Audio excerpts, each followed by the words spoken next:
সাকিবকে জড়িয়ে ধরে আবারও বিতর্কে জড়ালেন পরীমণি। গত রাতে র্যাম্প শোতে ঘটেছে এমনই এক ঘটনা। দর্শকরা সাকিব এবং পরীমণিকে একসাথে দেখে তো অবাক। সেখানে তুফানি লুকেই কেন র্যাম্প করলেন সাকিব খান। সেখানে পরীমণি ও পূজা চেরির সাথে মঞ্চ মাতালেন তিনি। মিম এবং সাবিনা নূরকেও যেখানে লাগছিল দারুণ।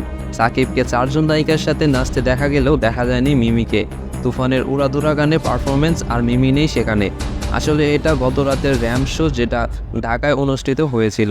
সেখানে আছে পরীমণি, পূজা চেরি, মিম এবং সাবিনা নূর। এই চারজনকে নিয়েই মাতালেন মঞ্চ। আর তাদের একসাথে দেখে উৎসাহের তুঙ্গে ছিলেন দর্শকরাও। কিন্তু কেমন ছিল সাকিবের ডান্স পারফরমেন্স?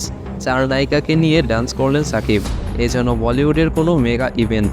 রিসেন্টলি লিলি ব্র্যান্ডের র্যাম্প শোতে হেঁটেছেন সাকিব খান। ব্র্যান্ডটির প্রমোশনে তার সাথে ছিল বাংলার আরও চার সুন্দরী অভিনেত্রী পূজা চেরি, পরীমণি, মিম এবং সাবিনা নূর।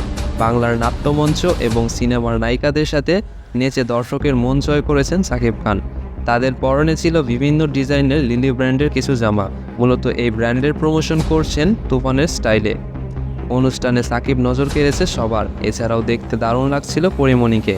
কে বলবে পরীমণি দুই বাচ্চার মা? আবারও যেন আগের রূপে ফিরে আসছেন পরী। এ যেন সত্যি ডানাকাটা পরী।